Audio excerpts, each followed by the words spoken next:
খাদিজা কয় বললেন নবী তাহার নাম কে করিল এমন কাম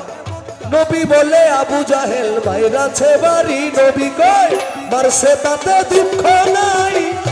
আমি আবার যাইতে চাই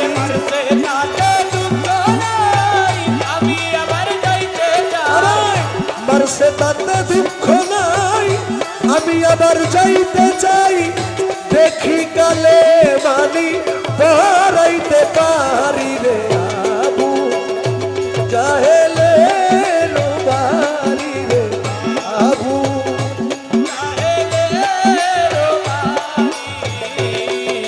ও একদিন রাত্র অধিক হইল সঙ্গে না কেউ ছিল করিতে গেলেন নবী ইসলাম জারি রে আবু জাহেলে